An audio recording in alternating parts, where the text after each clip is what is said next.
Boston Bruins training camp is just around the corner, and there's a whole bunch of unanswered questions about this team heading into a new season. So, to have a bit of a training camp preview, I'm going to be joined today by fellow Bruins superfan and host of Locked On Baylor, Cam Stuart.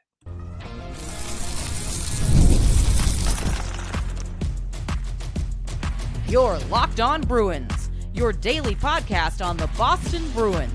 Part of the Locked On Podcast Network, your team every day. What is up, Bruins fans, and welcome back to the Locked On Boston Bruins podcast. I'm your host, Ian McLaren, and this is a daily show where we discuss all things Spoke to Beat. Today is Friday, September 12th, and as I said off the top, I'm going to be joined today by Cam Stuart of Locked On Baylor, who also happens to be a huge Boston Bruins fan. And we're going to have a bit of a training camp preview here. The Bruins prospects will be taking part in a couple games this weekend in Buffalo. Big camp opens up next week. There's a lot we don't know about this team. Who's going to score? Who's going to be the captain? If they're going to have one at all this season. How's Marco Sturm going to fare as head coach? Can Jeremy Swayman rebound? All kinds of stuff. We're going to discuss this coming up today with Cam Stuart. Very excited to get to that conversation. Before we do, a quick reminder, you can find the podcast on social media at Locked NHL Bruins. That's on Blue Sky, X, Threads, Instagram, TikTok. And you can find me, my hockey thoughts and dad jokes at Ian C. McLaren. I am a lifelong Boston Bruins fan. Been covering this team and the NHL for various outlets for about 20 years now. Very intrigued about a new Boston Bruins season. Again, training camp begins next week. Their first preseason game is only 9 days away. Hard to believe. The summer is over. We're getting back into legitimate hockey talk. And what do the Bruins have in store for us this year? Well, let's get to my chat here with Cam Stuart of Locked On Baylor and fellow diehard Boston Bruins fan. And see what this team might have in store for us this season. All right, I am pleased to be joined today by a fellow diehard Bruins fan and a fellow Locked On host.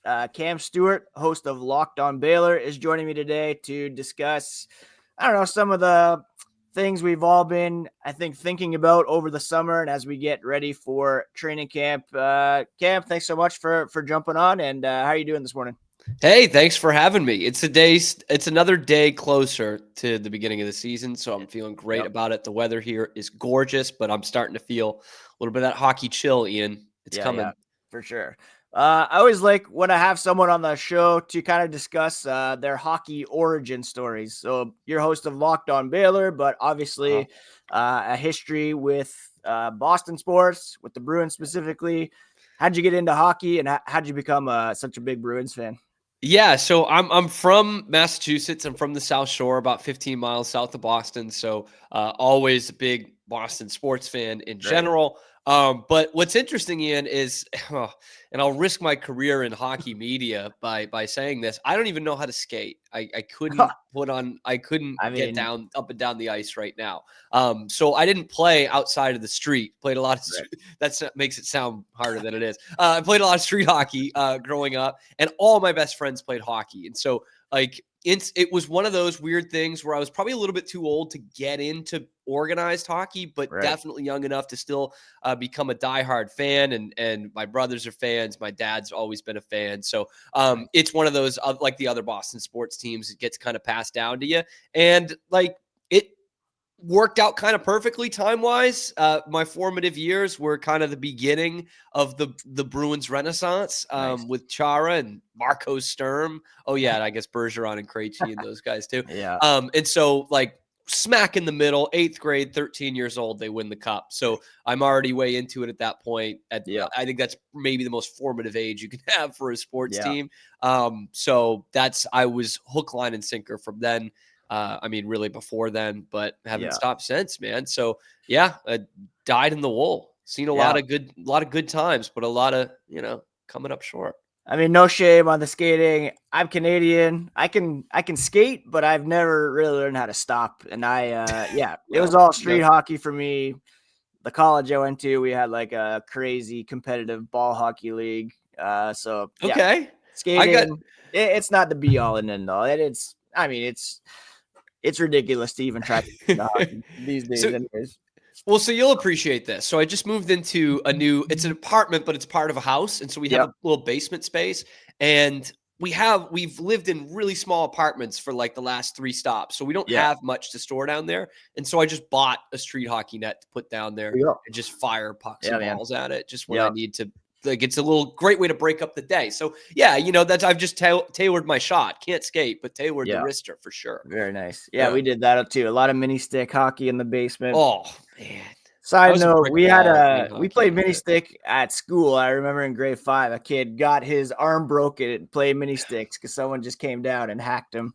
Look, Anyways, you gotta if you can't handle the heat, man, exactly. I know. Get off the playground. you gotta know. So the Bruins, a big, storyline. I guess we'll just start kind of big picture. I've been kind of framing it as like, are they going to be set up for a repeat of last year, or are they going to kind of redeem themselves and look more like the Bruins that we've been accustomed to watching over the past 20 years or so? I'm kind of leaning towards the redemption side of things. I don't think they're a Stanley Cup contender by any stretch of the imagination. I'm more kind of like, you bring McAvoy, Hampus Lindholm back right there, you're already better, and that should make Swayman better, etc. Wild card, probably bubble team, although there's 5 pretty good teams in the Atlantic that you'd have to jump over. What's your sense of this team? Do you think they're going to bottom out again, or do you think they will be a bit more competitive at least than they were last season? I think they'll be more competitive. Yeah. I do.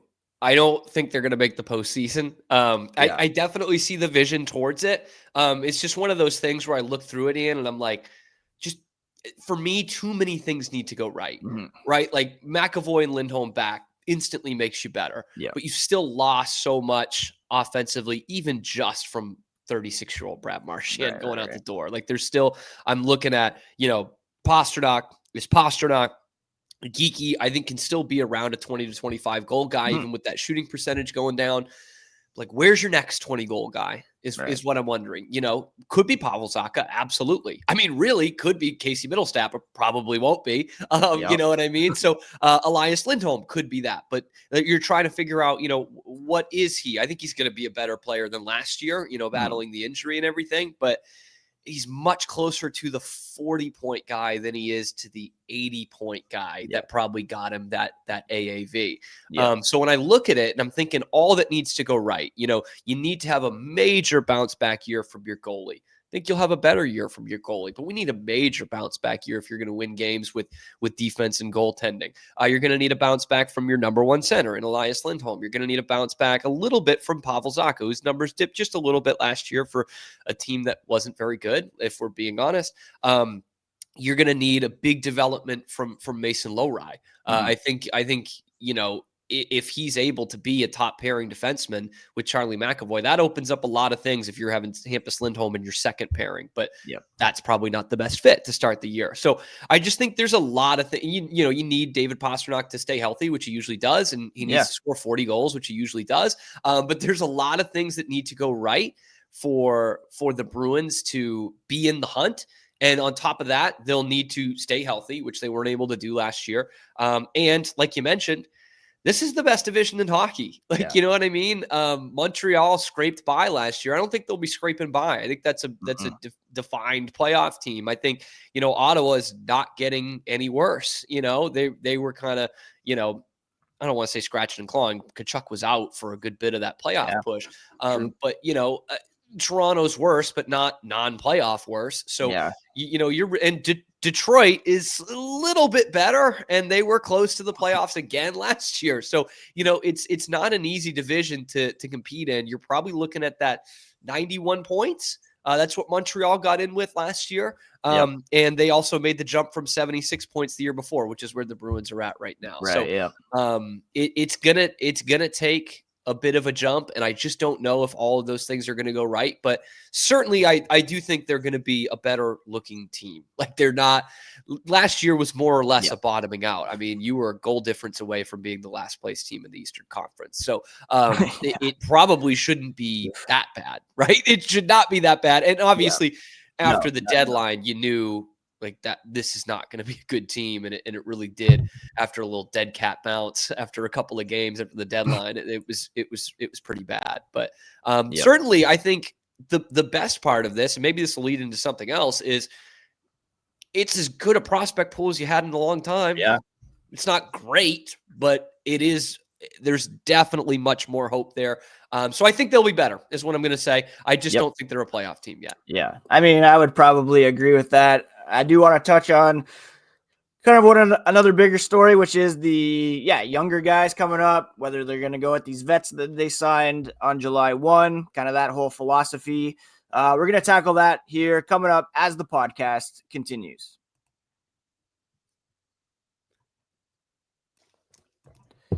Most people can't name all their financial accounts or even what they're worth, whether it's 401ks, properties, investments. When you don't have the full picture, you can end up leaving money on the table. Nobody wants that, and that's why there's Monarch Money. It's an all-in-one personal finance tool that brings your entire financial life together in one clean, easy-to-use interface on your laptop or your phone. Monarch's built for people with busy lives. If you've put off organizing your finances, Monarch is for you. They do the heavy lifting for you. You can link all your accounts in minutes, see clear data visuals, get smart categorization of your spending, finally feel in control of your money without ever touching a spreadsheet. So don't let financial opportunity slip through the cracks. Use code LOCKEDONNHL at monarchmoney.com in your browser for half off your first year. That's 50% off your first year at monarchmoney.com with code LOCKEDONNHL.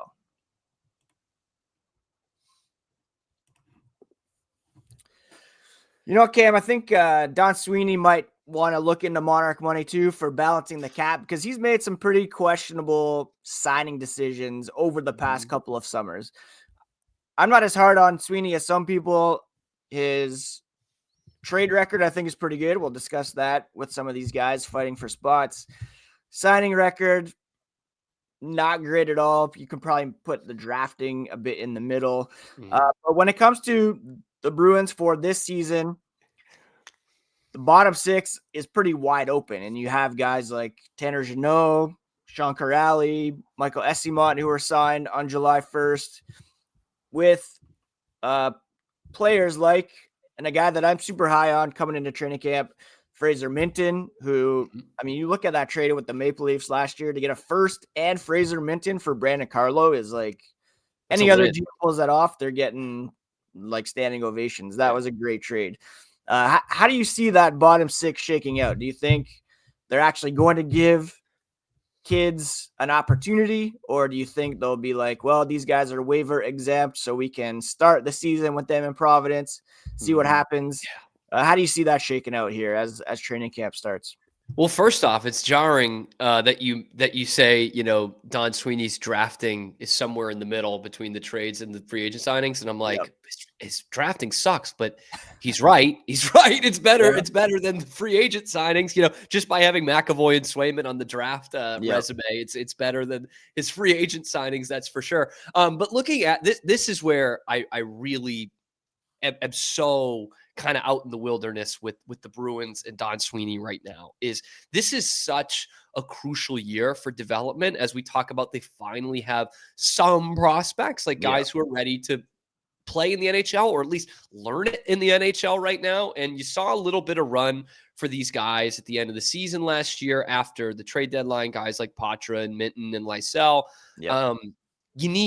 You need more. Like, you need to see them for longer. Like we've seen it with Lowry, who comes in there in a pretty favorable position in 23-24. Like, that's a good decor. It's a good goalie.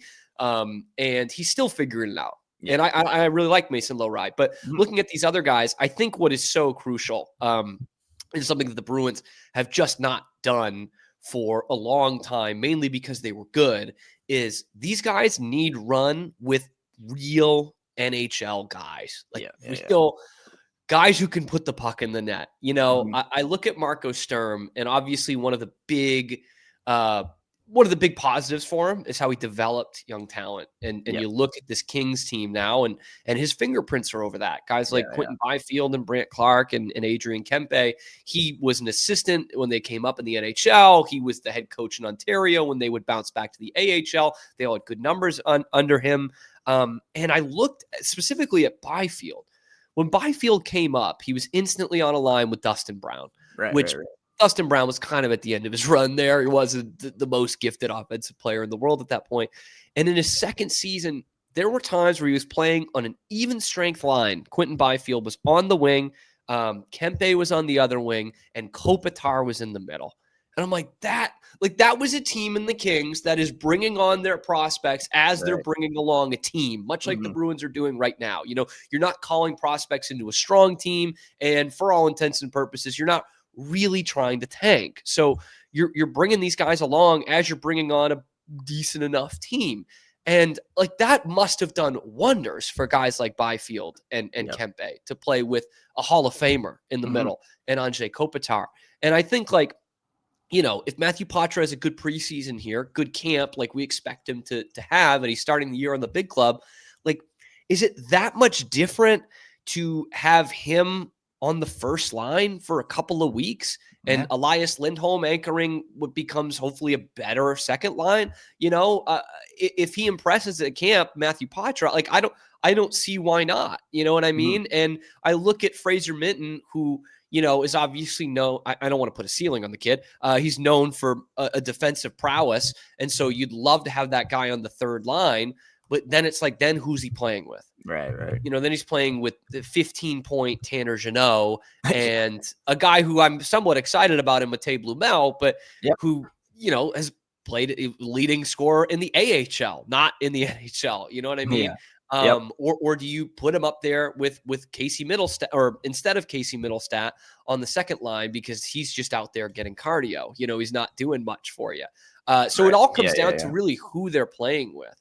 Like, I expect these guys to get a good bit of run. And that's why I was so bummed with how they handled free agency.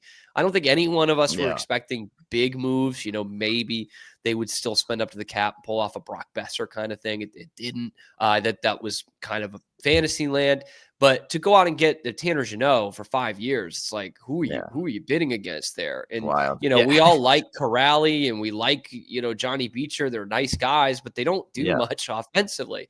And so why are you, when you finally have some prospects who are ready to play in the NHL, again, the Mittens, the Patras, the Lysells of the world, why are you bringing up Johnny Beecher to play on the wing on the fourth line? Like, why was the Arvidsson trade there? I don't think Arvidsson's that bad a player, but it's like, where's the direction with that? So you should have enough kids trying to prove something this year. And we haven't even talked about, like, maybe Don Sweeney is up here at some point. Maybe James Higgins is up there at the end of the season after the college hockey season.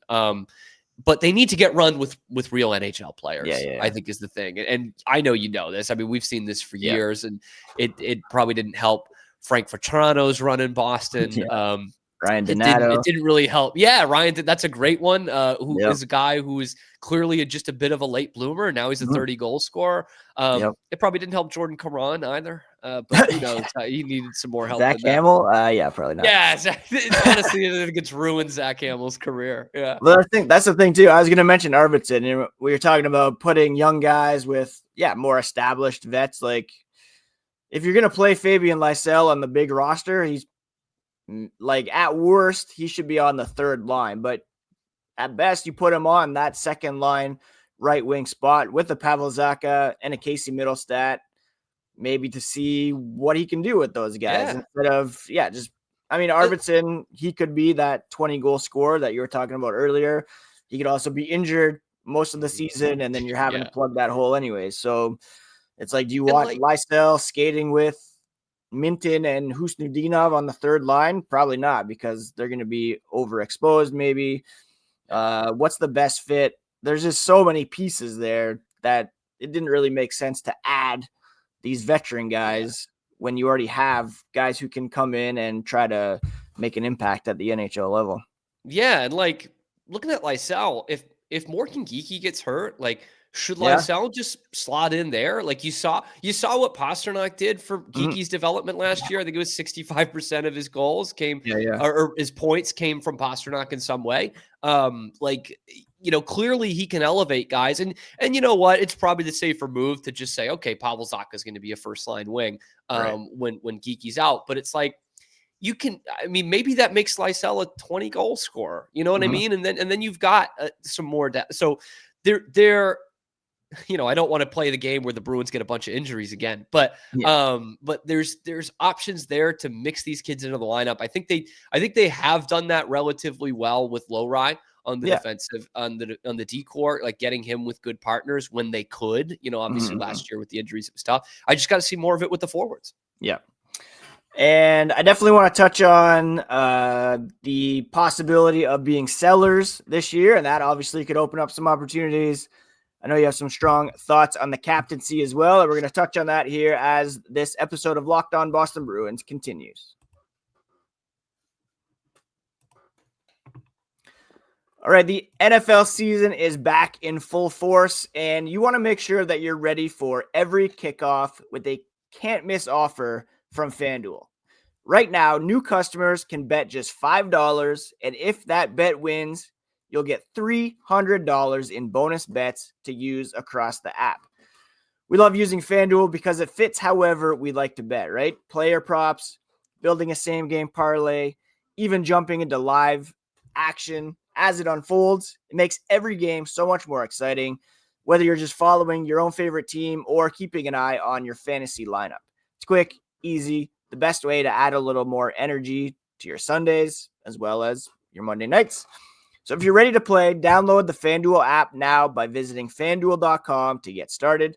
FanDuel.com, place your first $5 bet, and if it hits, you'll get $300 in bonus bets. It's all available at FanDuel.com.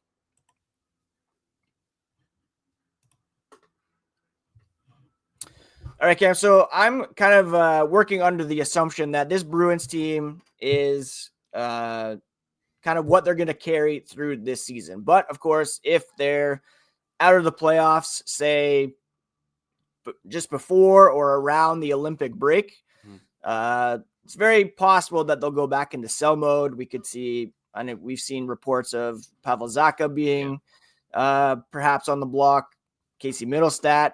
That would open up some opportunities for some guys. I think I'm hopeful that Middlestat can pop this season. But yeah, where do you see, or what do you think is going to be kind of the breaking point for this team? Will it be where they're at? A lot of people use Thanksgiving as the marker. Yep. There's January 1st. There's going to be the Olympic break. Like, where does this team have to be in order for them to decide if they're going to push for a playoff spot or kind of go the same way as last year and sell off some assets and get some more picks and prospects maybe? Yeah, I think the barometer is going to be at the Olympic break. Yeah. And basically because that's how Don handled it last year with the Four Nations. And really, I don't know if they were going to sell until the end of Four Nations, until Charlie McAvoy was hurt. I don't know if they were going to go all in and really sell. Obviously, yeah, we hear American Thanksgiving as the time of, like, if you're not in a playoff spot you're probably not going to be there. But I think they might have had the last playoff spot there at American Thanksgiving. Yeah, they were right in it for sure.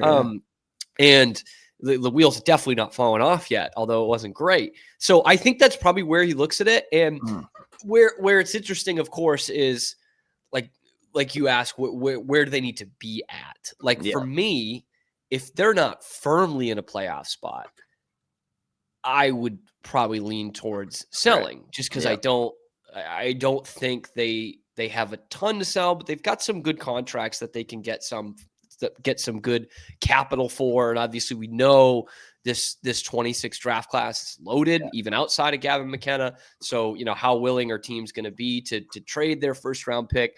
This year, we've got 4 first round picks over the next 2 drafts, which is like dreamland, man. It's been so long. And to have all our second and third round picks too is unbelievable.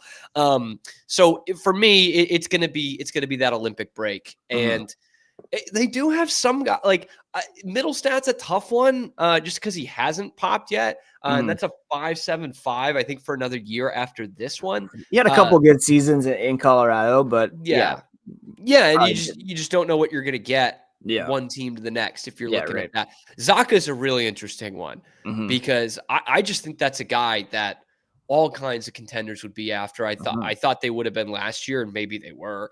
But we're hearing Montreal as a big one right now. They need a number 2 center, and like Zacha obviously has the ability to play center and play on the wing. He can obviously he's a penalty killer. He can play up and down the lineup. He gelled well with star players like David Pastrnak, and he's had a good hit under $5 million a year. That's a really good one. Obviously, we'd love to trade Korpisalo for a bag of pucks if they could, but that's the asking price. The Canadian dollar, I think, is making bags of pucks really expensive. Looking at the kind of wild card one, are you ready for kind of a wild card one I'm going to throw at you? Yeah, please. Hampus Lindholm's got a nice contract. And I'm not sitting here saying, Don, trade Hampus Lindholm right now. But I like Hampus a lot. I think he's going to have a bounce back year, even though it was kind of down in 23-24. I think he's going to bounce back, and he's right around 30, 31. He's still got 3 years left on that contract, I want to say, and it's about $6.5 million. Is that right? $6 million? Yeah, 6. Yeah. So that's a really nice contract for a guy who can potentially quarterback your second power play unit. If you're a playoff team, he's still, a good defensive defenseman as well. The two-way defenseman, obviously. Like, he can play on your penalty kill. You'd be dynamite if he was on your third pairing, let alone your second pairing. So, I think there's a lot of teams that will be looking at a left shot defenseman and thinking, I'd give up something. And like Hampus Lindholm is a big part of your team right now. Like, that's going to be like, okay, we're not even close. Like, we're behind Buffalo again. We should maybe think about this. And maybe, then you're ready to be like, okay, Mason Lohrei, you're our first pairing defenseman. Nikita Zadorov, you're our second left shot defenseman. And we'll find someone in the draft and, or whatever it may be. So Hampus Lindholm, I think, is a really interesting one to look at here. Again, it's going to take them being bad. I'm not saying like, hey, let's go do this, but that's a nice contract for a contender. Yeah. Speaking of nice contracts, I spoke yesterday on the podcast about kind of the Kaprizov turning down $128 million, how good David Pasternak's contract looks in relation to that, and how it will over the next few years as the cap goes up. But as we're talking about kind of selling off, we're looking at wasting another one of his prime years. And this kind of leads us into the captaincy conversation. I think for me, it should be Pastrnak up next for the captaincy. With all due respect to Charlie McAvoy, he's got a great case to be made for himself as well. He'll probably be the next guy if and when, Pasta leaves before him. But wasting Pasternak's prime years would be devastating. He's got to continue to lead kind of on, and he's developed as a leader off the ice. What are your thoughts on the no captain so far? And who do you think should get it? And, how have they done, or what do they need to do to keep kind of surrounding him so that he has a best chance of winning before he's done with the Boston Bruins? Yeah, so I'm with you. I think it should be Pastrnak. And that was not like I was kind of on the McAvoy train at first, just kind of like 51-49, but the way that Pastrnak played at the end of last year. And it's I'm looking at points, so do with that what you will. But the 13 straight goals where he's involved in after the trade deadline, when everyone else around him he's looking at a bunch of AHL guys, and he doesn't have the Hall of Famer in the room anymore. Like that was I thought showed a lot of good on ice leadership there. And that's a guy that wants to win, and that's something that's scary. He has not won a cup, and he's come close a couple of times, and he's going to be 30 not that long from now, not that far from now. So he doesn't want to sell off again. So that becomes really interesting of if they're down in 14th, 15th place, like he might ask out. And again, he's got a good contract under this new CBA, and it certainly, or the new cap, I should say. Certainly the Kaprizov deal and missing out on, him turning that down from Minnesota makes me worried about what is a pretty good 2026 free agent class. The Bruins might not be able to tap into. No, I don't think so. But in terms of not naming a captain, I think I'm taking this a little bit more hard than most people are. I really don't like this. Like, I get the people who say, well, it's a bunch of grown men. Like, you don't need someone to have a letter on the sweater. And I totally understand that. But what it shows me is you've got two guys in Pastrnak and McAvoy who've been in that locker room for a decade. Yeah. And they can't separate themselves. If not now, then when? You know what I mean? If it's not now, then they're not captains, which is fine. But that's kind of something you were banking on as a franchise, as an organization, and one that certainly takes a lot of pride in who the captain of the team is, right? And the thing that the underlying thing that it shows me is not only is there maybe a leadership problem in the room, because obviously it's been a downfall. They've gone from the best team in regular season history to 15th in the conference in 2 years. But what it also shows me is that there's still a lack of commitment from this organization. Even as something as small as a captain, they can't commit to it. And they have a tough time committing to a coach, right? They fire Jack Adams winners. They don't commit to a coach in terms of letting him pick his assistant coaches. There's rumors that, the coach doesn't even have control over who's sent down to Providence and who's come up to Boston or who's up on the 9th floor. That's a lack of commitment. Who's answering the questions there? And comes down to also the front office and ownership of this. We heard after the season, this is a make or break off season for Don Sweeney. Yeah. And then he gets a contract extension before he drafts anybody, before he signs anybody, before he hires a coach. He's done nothing, and he gets an extension, and that extension, 2 years.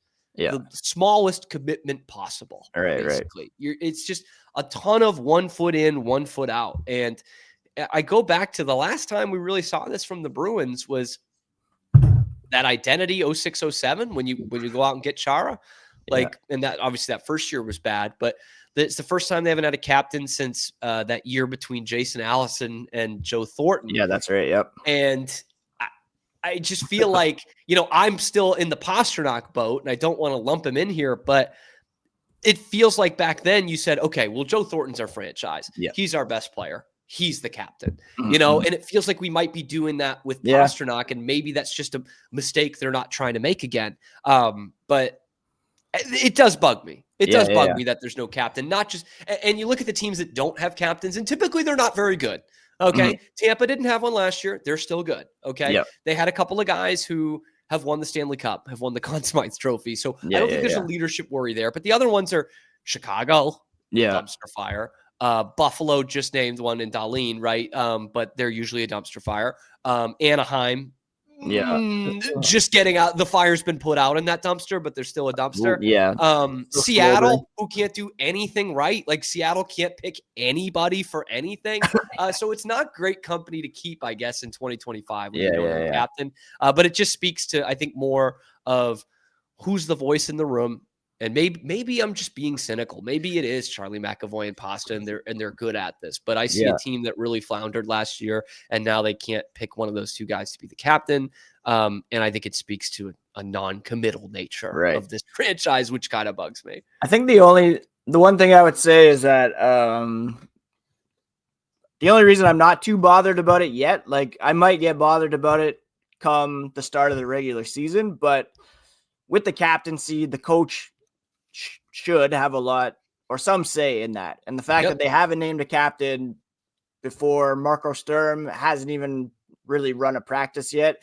Doesn't bother me too much. Like maybe they get going, training camp, some preseason games. He gets more comfortable, gets to know some of these guys, and they're like right before opening night, they give it to Pastrnak or to McAvoy. Maybe he just needs some time to get to know the guys. But if they do go into the season with that, and I kind of point back to that video where they revealed the new jerseys and they both had A's on their jersey. Like that seemed pretty intentional that it was going to be a semi-permanent thing. Right. But you never know. Maybe Sturm will be like, no, we need a captain. This is clear that this guy belongs in this role. So let's do it. Yeah. But again, Sweeney has a huge say. Cam Neely's always pulling some strings. Yeah. By the way, just building off that, like, do you think Don Sweeney should have a say in that, or Cam Neely should have a say in the captain of the team? Because I found this, I kind of parsed through this when Don had that answer the other day. He said, "Oh, I don't want it to be awkward, kind of the selection process." And to me, that was like, I think Don wants to pick one, and really, it should be the coach picking one. Right? Yeah. So I don't know. Is that something that you would feel comfortable with? And any GM, I know I'm hard on Don Sweeney, but like any GM president. I think it can be like a collaborative thing. Obviously, there's still like some business parts of it, like. Well, yeah, you don't want a pending free agent, I guess. Yeah, stuff like that, or you want to, And look, usually, to be fair, usually it's a slam dunk, right? Like usually, you know who the next guy is, like with Marchand. And to your point, like this does fit the mold of a team that wouldn't have a captain to start the season, right? They're coming off a bad year where they sold a bunch of guys, they traded their captain, and they have a new coach. Like I get that. But yeah, I was just interested in that part of the answer. I was like, oh, okay. Yeah, I don't know. Well, it's going to be interesting for sure. I am excited about training camp. I am excited about this team coming up. I think hopefully they're able to be at least maybe not repeating what they did, maybe not redeeming what they did, but at least relevant again. It's just a bummer to have the Bruins like way down in the standings and not even competing for sure. So we'll see how it goes. I'd love to have you on back in the parts of the season to kind of see where we're at with the Bruins. Before I let you go, I always like to ask people, similar to the opening question, last question. What are you enjoying away from sports these days? Do you have any like show recommendations, books, movies that you've seen lately? What's going on there? Well, I don't do much away from sports, Ian. I really don't. I'm not going to lie to you. But I just joined. There's a vintage movie theater down the street from me, cool. And that's something I'm really douchey about is my movies. So I've just joined as a member. Went and saw the 50th anniversary screening of Jaws last week. Just awesome stuff. And we just got this new game last night that's just poorly described movies. Like you just read like one sentence plot of a movie. Cool. And so I've been way into that, Ian. I've been doing puzzles. I don't do much outside of sports, if we're being honest. I really don't. But it's wedding season. I just got engaged last week. Oh, so, congrats. So that's been kind of taking up some of my life outside of sports as well. But totally mostly it's keeping a look at this AL wildcard race. It's college football. And getting ready for this, being disappointed that we only play Montreal 3 times again this year when they can finally be battling for a playoff spot. So man. So now it's we did the secret of the engagement for 4 months, and now we got wedding planning coming up. Oh, amazing! Congrats, man. That's my life right now. Yeah, I'm pretty big on the baseball thing right now, being up here in Canada. I was at the Jays game yesterday, actually, and it was one of the best pitching performances in franchise history, which was pretty cool to watch. Kevin Gausman dealing, so hoping they can hold on to first and avoid that wild card disappointment that we've seen the last couple of years. I'll take a Red Sox Yankees wild card if it'll make you happy that the Jays with the division. I think that's a good silver lining. Yeah. It's a good All right, Cam, before I let you go, let people know where they can find you, what you're doing here on Locked On, and where they can find you on social media and all that.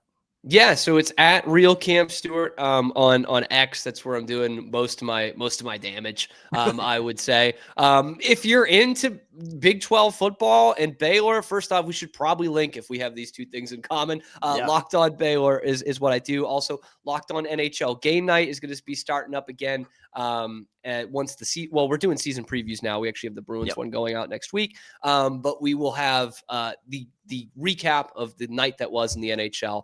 So after you listen to Locked On Bruins and you want to see what's going on in the rest of the league, you will have myself and Alex Wiederspiel going over that. So check in for that. And also the Cam Show is live every weekday at noon Eastern time on YouTube. We talk it's all Boston sports, but a lot of Bruins on there, prospect rankings, previews, all that kind of thing. So definitely, we even did one. Here's a tease for you, Ian. We did one this past week, floating the idea of trading Charlie McAvoy for Mason McTavish. You're going to want to listen to it. You're going to want to listen to it just before you get after me. You're going to want to listen to it. So that's where you can find me.